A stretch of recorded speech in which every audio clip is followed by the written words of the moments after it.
Isang team ng 3 tao ang na-infect ng acute genetic degeneration pero nagkaroon sila ng powers na wala sa normal na tao, kapalit nga lang nito ay malaking trade-off. Una si Tilda, isang female rock singer na maraming fans pero kailangan niya ng gamot araw-araw para manatiling healthy, at nung na-cut off ang supply ng gamot, nagsimula siyang makaramdam ng matinding lamig sa katawan. Pangalawa si Abby, isang scholar na naghahanda sanang mag-transfer sa Oxford University para magpatuloy sa biological genetic research. Siya rin ay may acute degeneration at umiinom ng sariling gamot. Huli si Juan, isang cartoonist na nag-aaral sa university, pero tulad ng dalawa, nahirapan din siya nang tumigil sa gamot. Ang kakulangan ng gamot na parang maliit na bagay lang ay naging turning point ng buhay nila. Si Abby ang unang nagpakita ng abnormal signs, habang nasa interview sa Oxford, bigla siyang naglabas ng yellow pheromone na nagpakalma sa mga tao at biglang nagbago ang ugali nila, to the point na naging obsessed sila kay Abby, kaya napilitan siyang tumakbo at nakahanap lang ng temporary relief gamit ang spray. Samantala, habang nagpa-perform si Tilda, naging kakaiba ang boses niya, hindi lang siya nawalan ng tono kundi napalitan ng malakas na sigaw na halos sumaira sa paligid, dahilan para tumakbo siya offstage.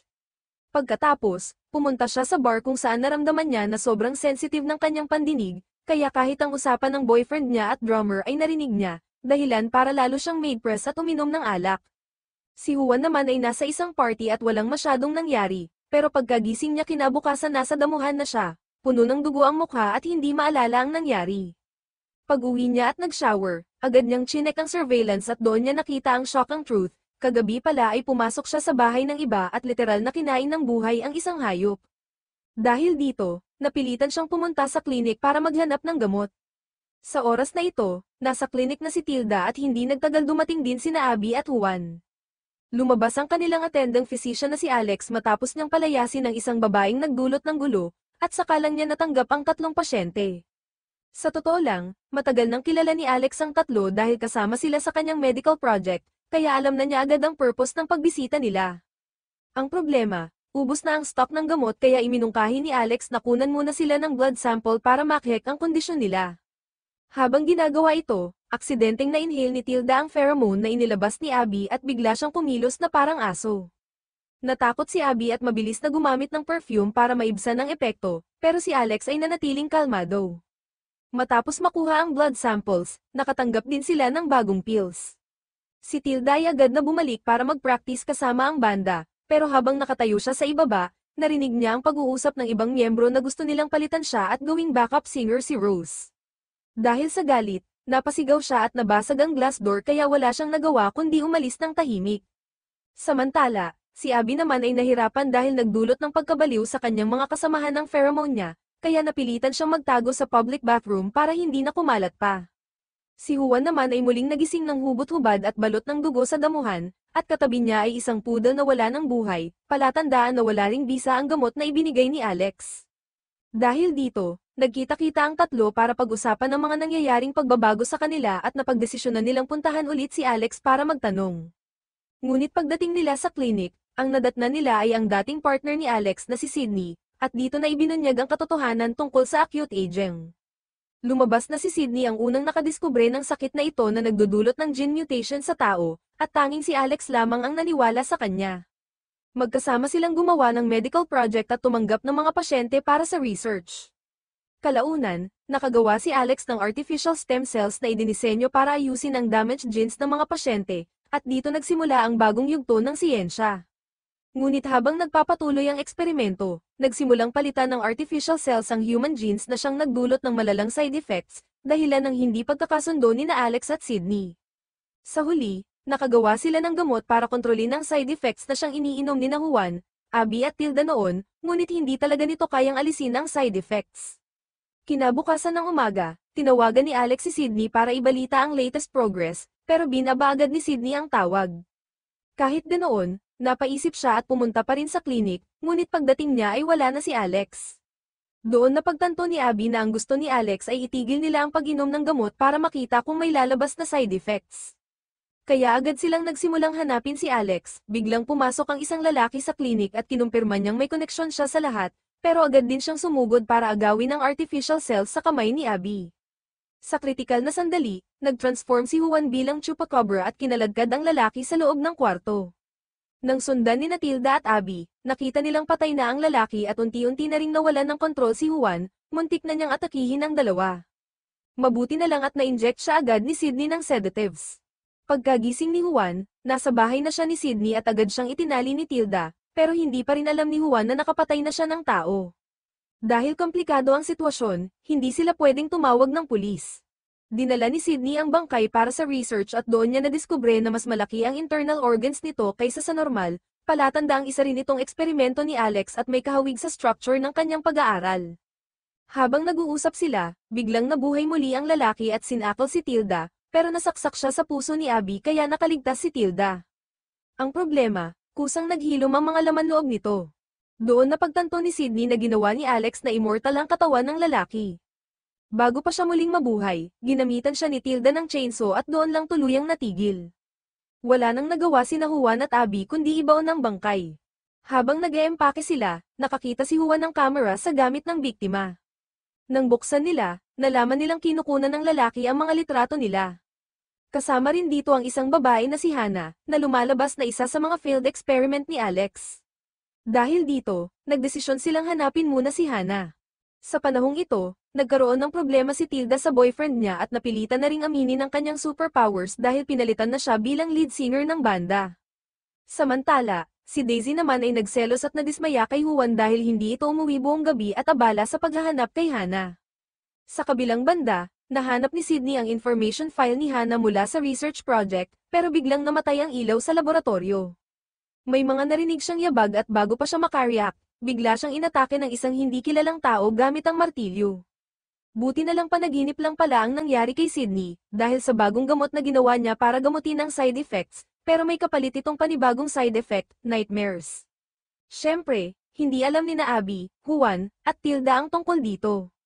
Dahil wala pa silang progress sa paghahanap kay Hannah, iminungkahi ni Abby na balikan na lang ang lalaking umatake sa kanila sa klinik sa pamamagitan ng paghukay sa katawan nito at pagsasama muli. Pero laking gulat nila nang muling mabuhay ang lalaki at ipinakilala ang sarili bilang Dark, kahit naputol na ang ulo niya, kusang damaykit ulit sa katawan. Doon nila nalaman na dating na-trick si Dark ni Alex at tinis sa kanya ang muscle-enhancing substances. Dahil dito, naging immortal siya, pero ang masaklap, hindi nawawala ang sakit sa bawat sugat na natatamo niya. Dahil sa sobrang hirap, si Dark mismo ang nagmakaawa kay Abby na tuluyan na siyang patayin para matapos na ang paghihirap niya at kapalit nito, ibibigay niya ang impormasyon tungkol kay Hannah. Habang pinag-uusapan nila ito, naghanda si Sydney ng mga ingredients para sa gamot, habang sina Juan at Abby pumunta sa lab ni Alex para maghanap ng files. Pero wala silang nahanap na kaugnayan kay Alex sa computer. Sa parehong oras, habang abala si Sydney sa pagtetest ng gamot, muli siyang inatake ng faceless man na may dalang sledgehammer, pero paggising niya, panaginip lang ulit. Narinig ni Tilda ang ingay at agad siyang pumasok, nakita niyang ayos lang si Sydney at tinanong kung paano nila ideal si Dark. Bilang doktor, plano ni Sydney na gamitin ang gamot para permanenteng patigilin ang puso nito at hatiin ang katawan para tunawin gamit ang acid. Pero natakot si Tilda sa sobrang brutal na plano at nahabag siya kay Dark, kaya pinakawalan niya ito ng walang palem. Ngunit dahil walang gustong tumulong kay Dark makatakas, nagpasabog siya ng sarili niya. Halos kalahating araw nilang nilinis ang lugar, at ang mas malala, wala na silang lead tungkol kay Hannah. Biglang naisip ni Tilda na gamitin ang sobrang talas ng kanyang pandinig para tuklasin ang sikreto sa lab ni Alex. Bumalik sila roon at hindi nga sila nabigo, natagpuan nila ang isang secret door. Sa loob, nagulat sila sa mga gamit lalo na sa malaking iron cage, at dito nila nahanap ang tunay na impormasyon tungkol kay Hannah. Lumabas na may sarili na pala siyang kafe, kaya agad na pumunta si Abby para kausapin siya ng pribado. Doon inamin ni Hannah na ni-reject ng kanyang immune system ang artificial cells. Kahit hindi na kailangan ni Hannah ng gamot, mahalaga pa rin siya dahil kung malaman ni Alex ang dahilan, mas mapapabuti niya ang artificial cells. Ilang araw bago nito, tinawagan na ni Alex si Hannah para humingi ng blood sample pero diretsong tumanggi siya. Gayunpaman, hindi nasayang ang pagpunta ni Abby dahil nalaman nila na tiyak nahahanap si Alex ng ibang test subjects para kunan ng dugo, kaya plano nilang isa-isang kontaken ang mga ito. Habang nagbubukas sila ng files, napansin ni Juan ang isang defective project at nang i-click niya ito, nakita nila ang isang halimaw na nakulong sa cage na nakita rin nila dati. Lumalabas na mas seryoso na ang problema ng mutants. Sa parehong oras, dumating si Finch para kausapin si Hannah. Sinabi niya na kung tutulungan siya ni Hana, mapaparusahan nila si Alex. Dahil dito, pumayag agad si Hana na makipagtulungan at mabilis na ang mga dating kasamahan ni Alex ang naging target ng paghihiganti. Samantala, nakontak ni Abby ang isang subject na si Maxwell. Sinabi nito na makikipagkita siya kay Alex kinabukasan at inimbitahan ng grupo papuntang Portland. Agad namang pumayag si Abby, pero hindi niya inasahan na si Maxwell ay isa palang perverted scientist na may balak pag-aralan silang tatlo. Sa kabilang banda, si Juan naman ay nag-transform kagabi sa harap ni Daisy, pero laking gulat niya na hindi ito natakot, bagkus natuwa pa ito sa halimaw na anyo niya, dahilan para hindi siya makapagsalita. Si Tilda naman ay hindi nakinig sa boyfriend niya at ipinagpilitan pa rin na gamitin ang band car para bumiyahe. Habang si Sydney naman ay naghanda ng espesyal na gamot para kay Abby para maalis ang pheromone scent niya, pero dahil abala siya sa paggawa ng antidote, hindi siya nakasama sa biyahe. Upang maiwasan ang biglang pag-transform ni Juan sa loob ng sasakyan, pinagtali siya ni Tilda. Pagdating sa Portland, bigong nagtagumpay si Sydney sa kanyang eksperimento at labis na nadismaya kaya napilitan siyang tawagan ng isang matandang scientist na kasama rin sa medical project. Pero bago pa man ito makapag-iwan ng mensahe, dumating si Finch at sinunog siya ng buhay gamit ang kemikal. Samantala, nakarating na ang grupo kina Maxwell, masayang sinalubong sila ni Maxwell at inalok na magpahinga.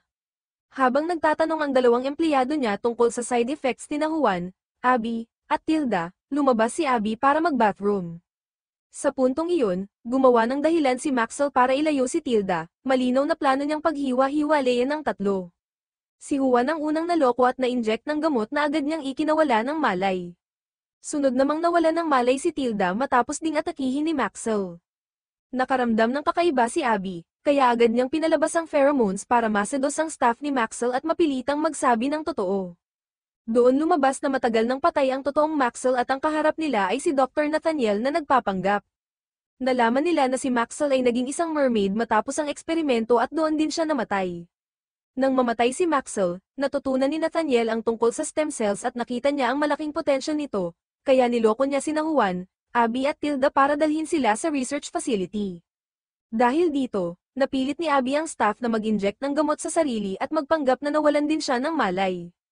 Sa pagkakataong ito, sinubukan niyang tumakas at aksidenteng napasok sa isang kwarto na may kakaibang amoy, at doon niya nakita ang katawan ni Maxwell na talagang naging mermaid na. Sa huli, nakatakas si Abby sa likod na pinto, pero nang maisip niya ang dalawang kaibigan niyang nasa panganib, nagpasya siyang bumalik. Sa kasamaang palad, hindi lang siya bigong makaligtas sa kanila, kundi siya mismo ang nadagdag na biktima. Pagkagising ni Nathaniel, pinag-usapan nila ng kanyang mga tauhan na ibibigay nila sa gobyerno ang tatlo, pero bago iyon, plano muna nilang imbestigahan ang superpowers ng grupo. Dito agad umatake si Tilda, pero handa si Nathaniel at ginamit niya ang isang whistle para saktan ng sobrang talas ng pandinig nito.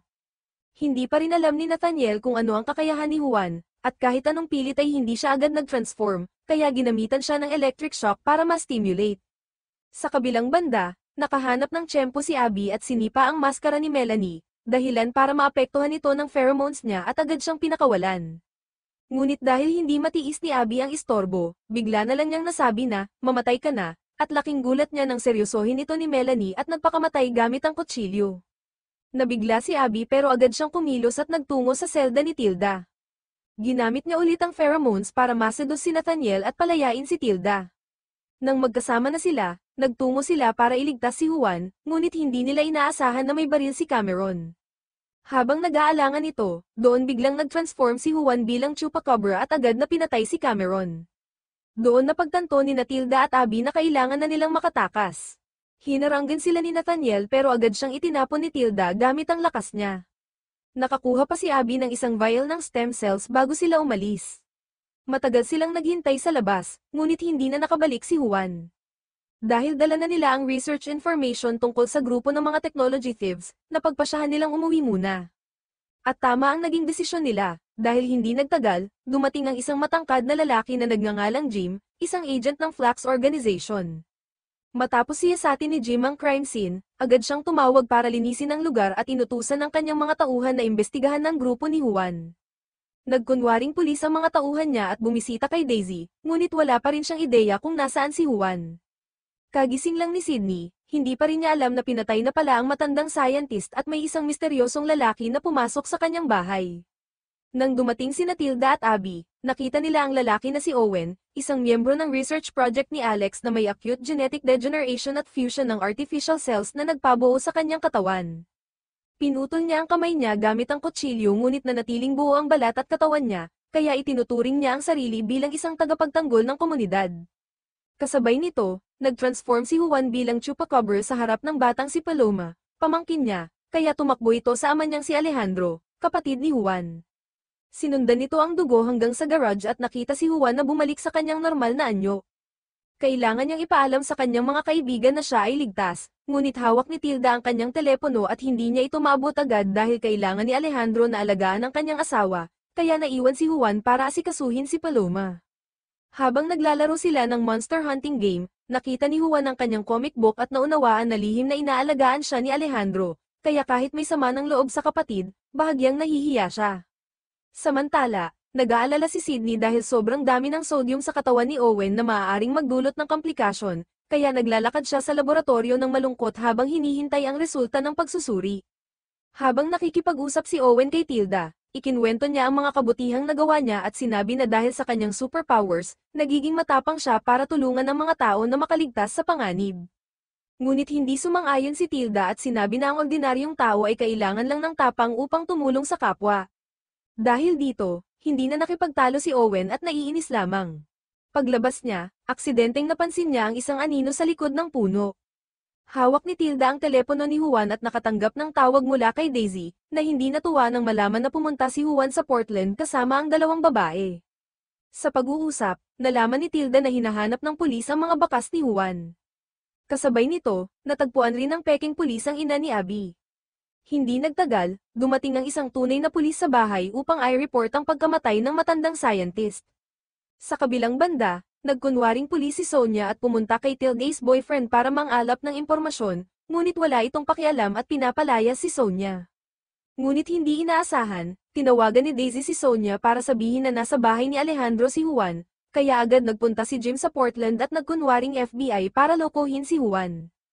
Gumamit siya ng dahas upang atakihin si Juan, ngunit lumabas si Paloma para protektahan ang kanyang tiya.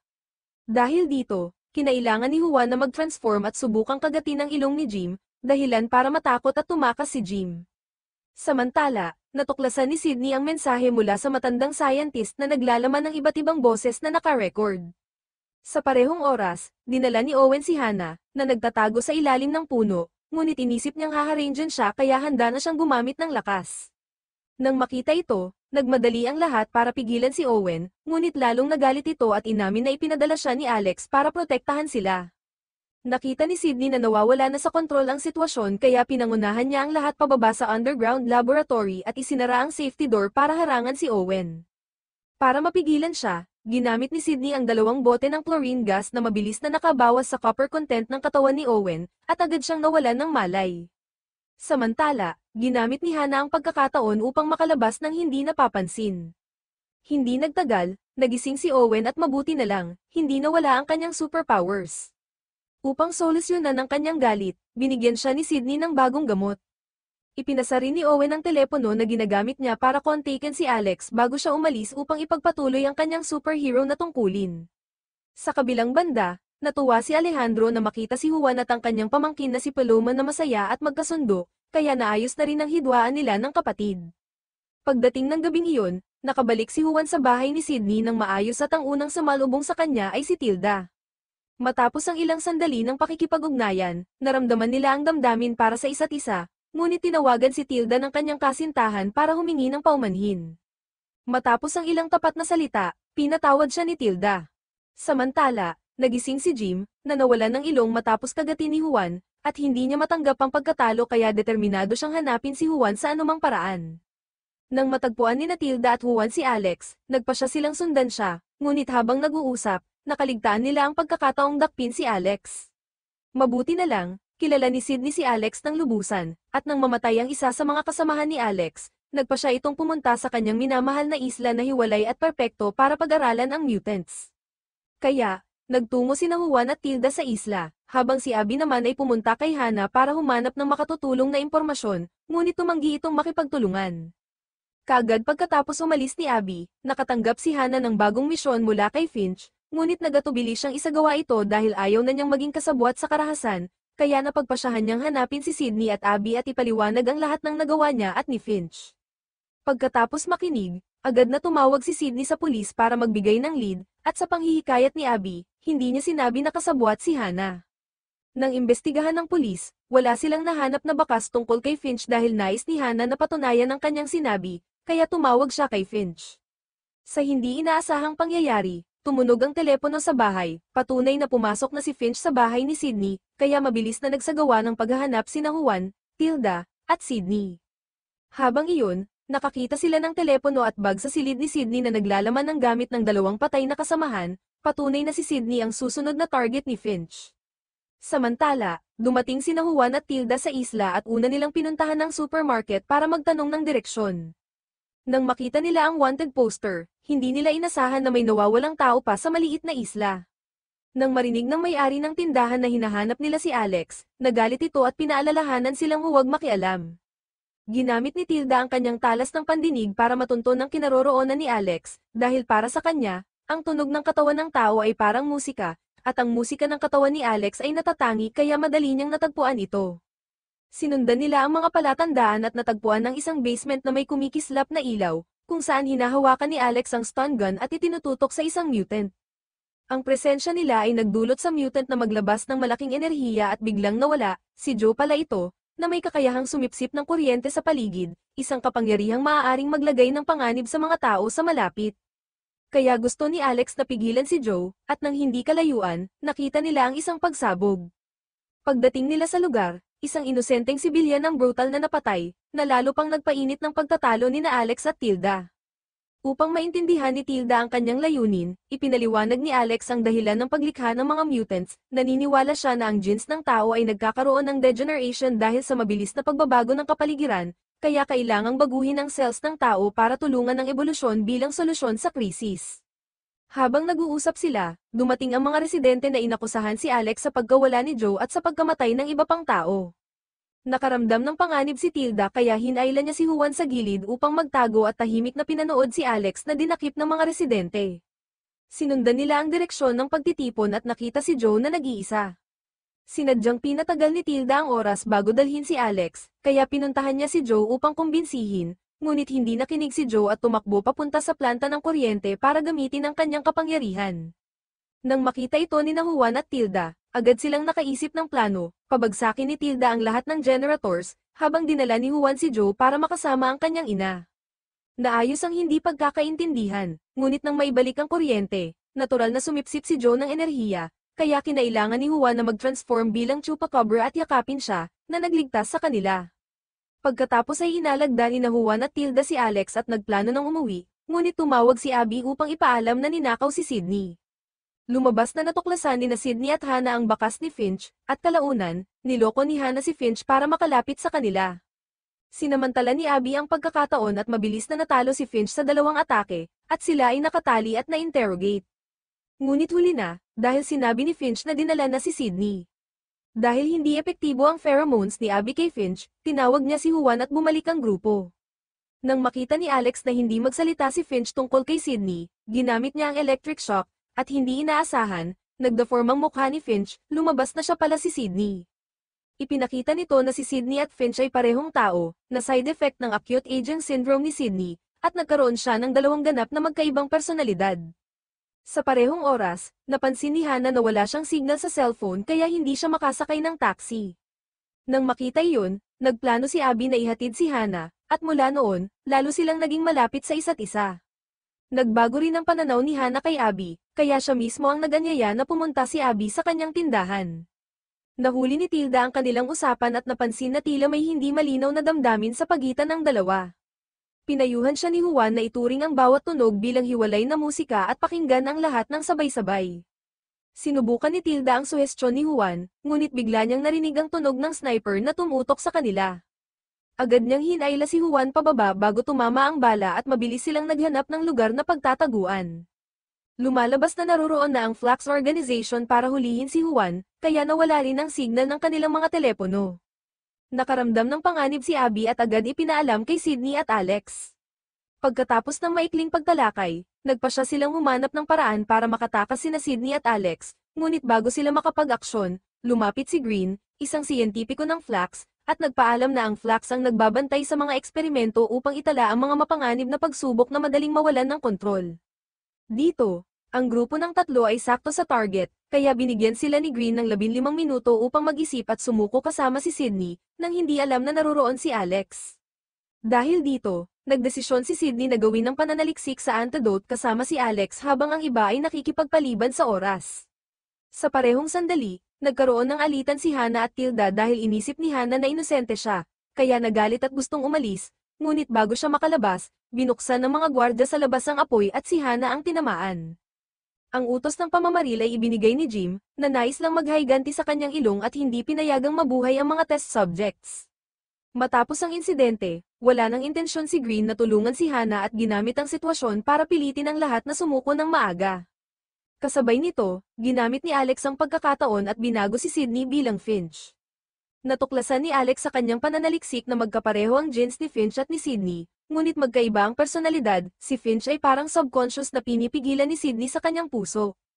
Kapansin-pansin, nang mag-transform si Sydney, wala siyang naging pagbabago sa anyo. Dumarating si Abby sa laboratorio at kumuha ng sample ng dark stem cells para i-inject kay Hannah. Sa labas, nagsimula na ang aksyon ng Flax Organization, ngunit napamahalaan ni Tilda ang iba't ibang level ng tunog. Nang mapansin niya ang panganib, tinamaan siya ng sonic gun, at sabay nito, naglabas ang Flax ng triple attack gamit ang poison gas. Ngunit wala itong naging epekto sa grupo ni Tilda, at hindi nagtagal, natapos ang pag-atake ng Flax Organization. Na-electrocute si Juan, ngunit hindi siya seryosong nasaktan.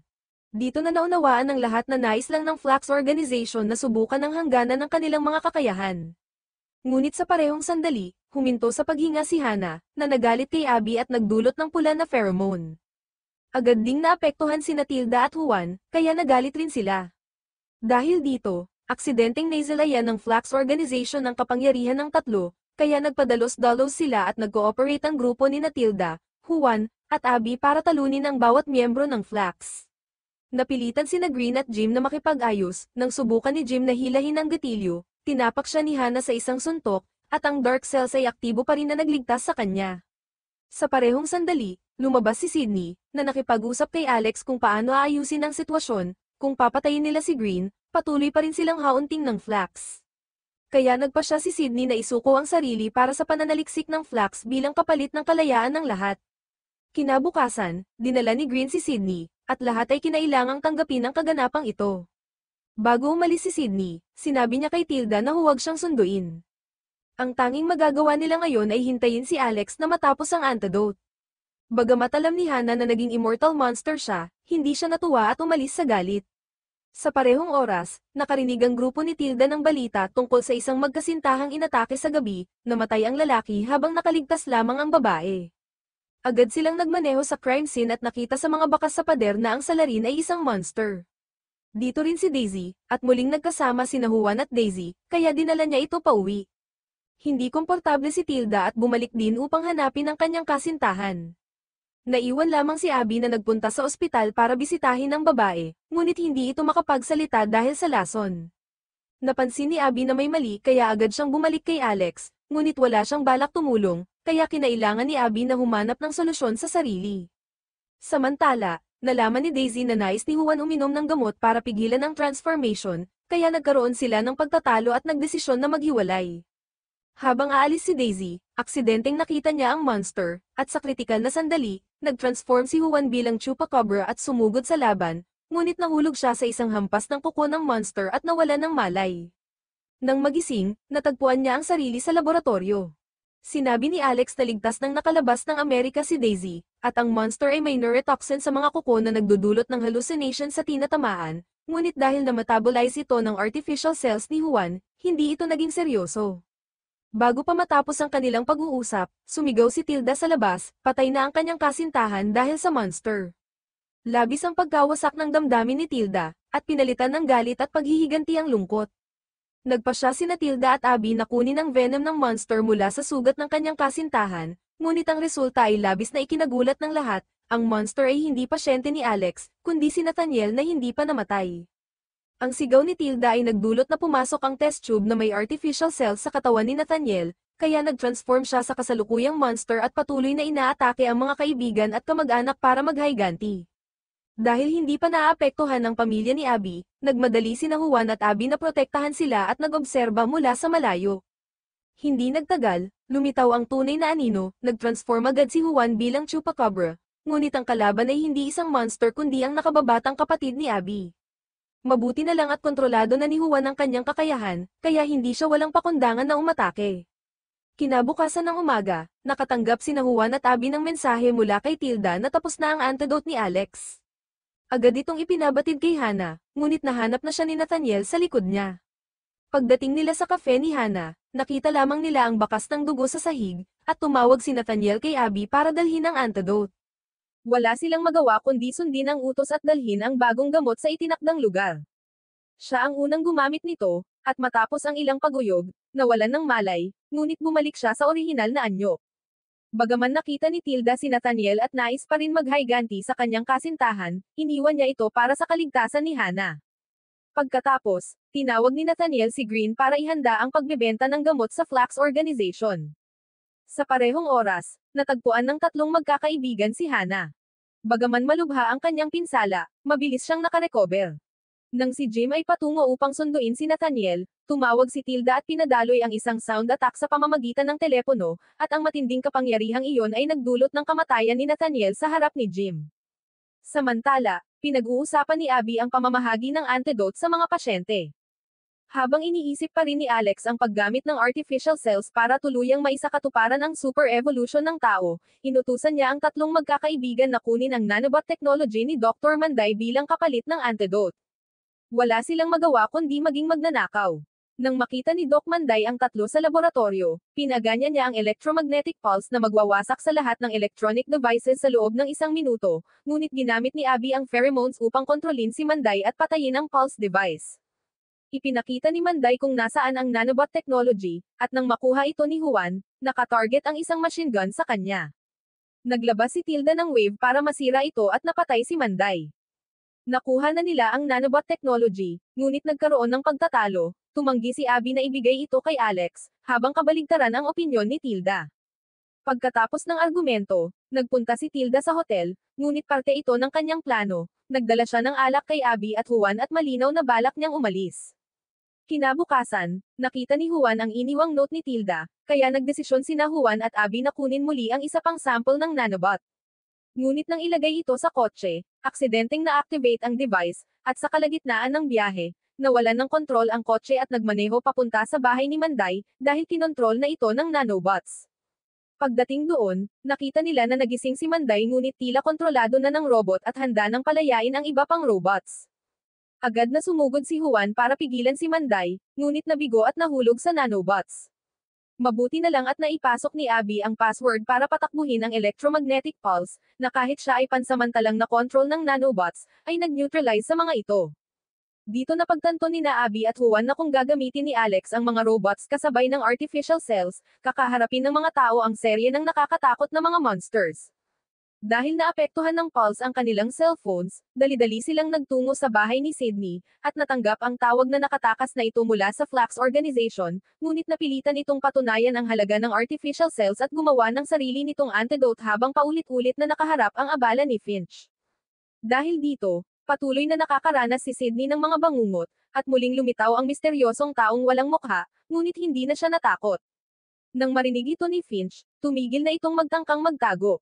Matapos malampasan ni Sydney ang kanyang takot, narinig niya ang boses ni Finch sa kanyang isipan, at naunawaan nilang hindi basta-basta palalampasin ni Green ang kanilang pagtatangka, kaya patuloy na nakikialam si Finch sa eksperimento. Ngunit hindi rin bobo si Green, dahil dinala ni Jim ang katawan ni Nathaniel para pag-aralan ang antidote, wala nang halaga si Sydney bilang siyentipiko at naging test subject na siya. Nang mag-transform si Sydney bilang Finch, napakawala ng kanyang palso at nakatakas, na pinabagsak si Green. Nang makatakas si Sydney, natuklasan niya na ang base ng Flax Organization ay nasa dagat at tumutunog ang alarma, kaya nag-transform siya bilang Finch para palakasin ang kanyang kakayahan sa pakikipaglaban. Sa parehong oras, inutusan ni Green ang kanyang mga tauhan na mag-empake at umatras, ngunit tahimik na bumalik si Sydney sa laboratorio at pinilit si Green na magsabi ng totoo. Sa kritikal na sandali, gustong kumilos ni Finch ng mag-isa, na nagdulot ng alitan sa pagitan nila ni Sydney at nagbigay ng pagkakataon kay Green na makatakas. Mabuti na lang at abala ang lahat sa bangka sa pag-aayos ng evacuation, kaya hindi nila napansin ang pagtakas ni Sydney. Dito, lumangoy siya mula sa dagat patungo sa pampang, ngunit bago pa man siya makapagpaliwanag ng malinaw, nag-transform siya bilang Finch. Kasabay nito, dinala ni Alex si Tilda sa laboratoryong matagal niyang binuo, at nagdesisyon sina Juan at Abby na kumilos para iligtas ang kanilang sarili, ngunit nagkaroon sila ng hindi pagkakaunawaan sa plano. Nais ni Abby gumawa ng sariling antidote, samantalang gustong pigilan ni Juan si Alex at hanapin siya. Hiniling nila kay Owen na sumama, iniisip na ang mga siyentipiko ay kadalasang pumipili ng liblib na lugar para sa kanilang laboratorio. Napunta sila sa isang abandonadong pabrika, ngunit aksidenteng nakasalubong ang grupo ng mga drug dealers. Nais ni Juan na hindi pansinin ito at umalis, ngunit gustong kumilos ni Owen bilang bayani at sirain ang mga kriminal, ngunit siya ay binaril at nawalan ng malay. Kaya kinailangan ni Juan na mag-transform bilang chupacabra upang ayusin ang sitwasyon.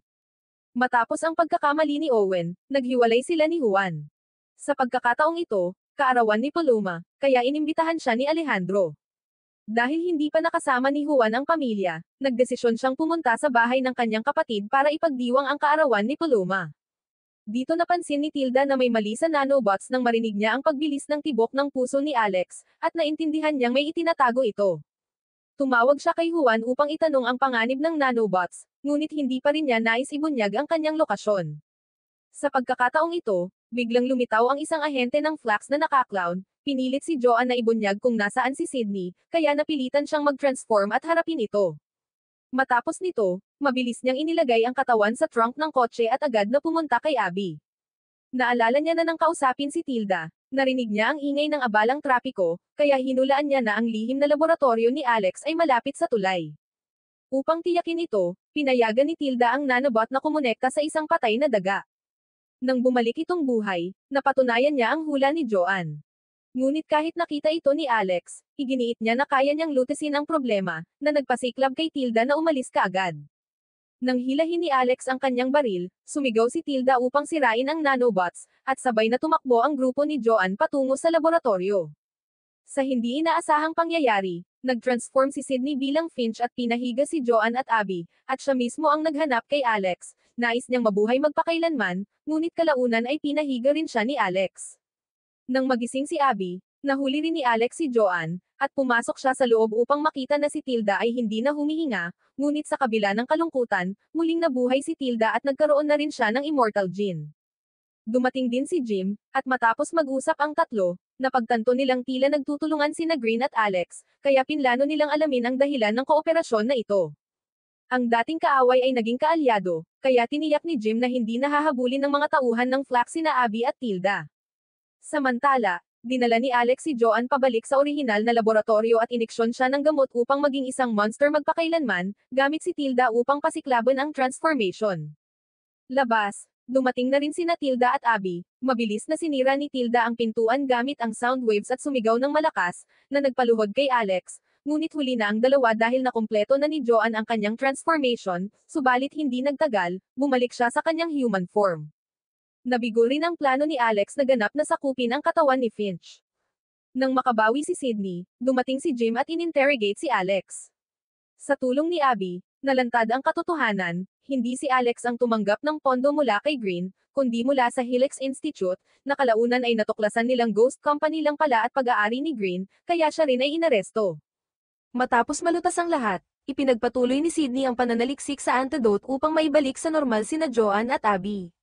Matapos hindi na mag-transform si Sydney bilang Finch, sa wakas nakatulog siya ng maayos, samantalang si Tilda ay patuloy pa rin sa kanyang layunin.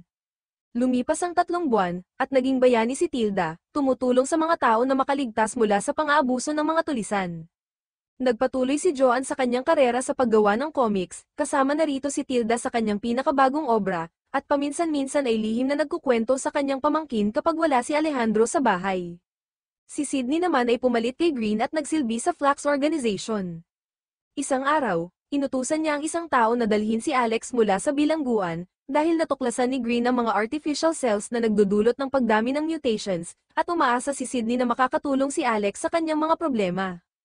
Bilang kapalit, hindi lamang siya mapapalaya, kundi magkakaroon pa ng bagong laboratorio. Agad namang pumayag si Alex, ngunit napansin niyang si Sydney pala ay kontrolado ni Finch. Samantala, narinig ni Tilda na may bagong virus na monster na sumisira sa lungsod, si Joanne ay nag-transform sa isa pang monster, at si Abby ay umunlad sa isang kakaibang anyo sa kakon. Sa sandaling iyon, nag-uulat si Sydney sa kanyang amo, na siyang guro ni Alex, at sa wakas, nalantad ang katotohanan, si Alex ay isang mutant na nilikha ng kanyang mentor, ngunit wala siyang kaalaman dito, at ang mentor ay hindi rin alam na ang kausap niya ay hindi tunay na si Sydney.